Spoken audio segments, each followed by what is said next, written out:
मुख्यमंत्री मोहन यादव का बयान, हमारे प्रदेश में सबसे ज्यादा बाघ है। मुझे खुशी है कि मेरे कार्यकाल में 2 नए टाइगर रिजर्व शुरू हुए। सरकार के द्वारा वन्य जीवों का प्रचार भी किया जाता है। बफर जोन और टाइगर सफारी भी शुरू की।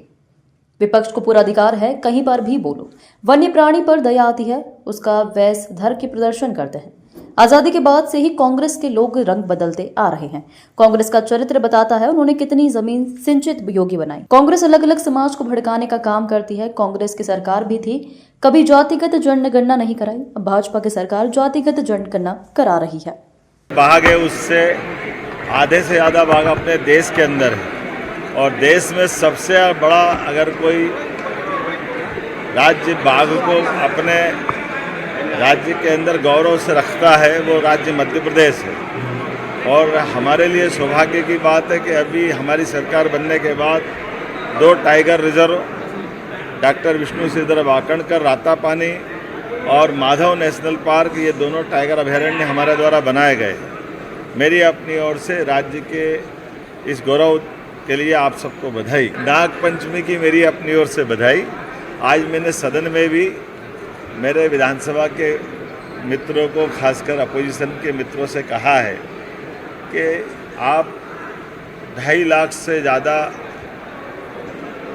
वोटरों के बीच में से चुन के आते हैं, तो चुन के आने के लिए अपनी मर्यादा के आधार पर आपको पूरा अधिकार है। आप फ्लोर पे बोले, सदन में बोले, महात्मा गांधी जी के सामने अपना शांतिवादी जो आपको बात रखना वो सब रखे। लेकिन अब आपको तो फर्क पड़ता नहीं है। मुझे तो वो वन्य प्राणी पे दया आती जो इस बात पे हंसते होंगे कि ये हमारा रूप बना के भैंस क्यों बनना चाहते हैं, ये मनुष्यों को बदनाम कर रहे हैं। कभी गिरगिट बन के अपने बात रखते हैं। तो ये कांग्रेस का रंग बदलने का चरित्र आज़ादी के बाद से दुनिया ने देखा है, प्रदेश ने देखा है। कांग्रेस हमेशा दोरंगे चरित्र से जीती है, तो अपने चरित्र को क्यों बता रही सामने। हम सब जानते हैं कि उनके ज़माने में भैंस के आगे बीन बजाने जैसा ही समय चलता था, जब राज्य के अंदर विकास के सारे दरवाजे बंद थे, बिजली, पानी, सड़क सबकी दुरावस्था थी। ये कांग्रेस के ही शासनकाल में था जब हमारे राज्य को विकास के लिए 1956 में मध्य प्रदेश बना। लेकिन मध्य प्रदेश कहाँ से कहाँ जा सकता था, लेकिन केवल 7 लाख हेक्टेयर क्षेत्र में सिंचाई का रकबा था।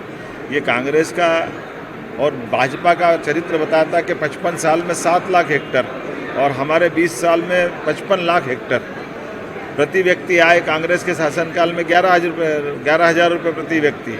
आज हमारी शासनकाल में 1,52,000 रुपये प्रति व्यक्ति।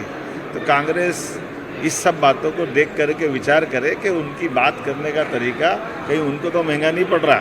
एक बात। दूसरी बात, मैं कल के चरित्र के लिए भी कहना चाहूँगा, कांग्रेस अलग अलग समाज को भड़काने का काम करती है, जबकि सारी चीज़ों में उनका ही इन्वॉल्वमेंट है। पिछड़ों की जनगणना को बंद करने का पाप कांग्रेस की सरकार के तत्कालीन प्रधानमंत्री जवाहरलाल नेहरू जी पे जाता है। बाद में नेहरू जी के बाद इंदिरा गांधी के बाद राजीव गांधी जी के बाद लगातार 2-4 साल हमारे माननीय अटल जी की सरकार छोड़ दो तो लंबी समय से कांग्रेस की सरकार रही, लेकिन उन्हें जातिगत जनगणना नहीं कराई। जो अंग्रेजों के समय चलती थी वो भी बंद करा दी। 2011 में जनगणना की जोर शोर से बात कही, उसके रिकॉर्ड सबके सामने नहीं लाए।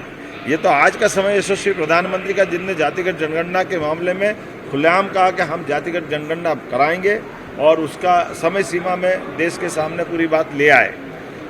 हमारे अपने राज्य के अंदर भी 27% आरक्षण के मसले पे भी कांग्रेस वही चरित्र रख रही। कांग्रेस ने जान करते बगैर तथ्य के, कमजोरी के आधार पर, लचर नियम के आधार पर बात रख दी और अब उस बात के आधार पर झूठ बोलती फिरती कि हमको 27% आरक्षण। हम डंके की चोट कह रहे 27% आरक्षण के लिए हम निश्चित रूप से देने वाले हैं। और हमारे कई विभागों के अंदर जहां स्टे नहीं था, हमने 27% ऑलरेडी आरक्षण दे दिया है। लेकिन जहां जो कोर्ट में मामला अटका पड़ा है, कोर्ट में भी हम अपनी तरफ से सरकार के पक्ष में 27% आरक्षण की बात लिख के दे रहे हैं। हमने कहा जनरल कैटेगरी का 10% हो, SC हो, ST हो, OBC हो, सभी के लिए हमारे मन में भाव बराबर है। हम किसी एक दायरे में सिमटना नहीं चाहते। सरकार सभी वर्गों के कल्याण के लिए है और इसलिए जो 13% अभी OBC आरक्षण जो कोर्ट में भी लंबित है, हम जल्दी से जल्दी कोशिश करेंगे कि वो 13% आरक्षण जिनको मिला है ऐसे अभ्यर्थियों को भी उनकी अपनी हक के आधार पर उनको नौकरियां मिले, उनके अपनी योग्यता से उनका चयन हो। पूरे प्रदेश में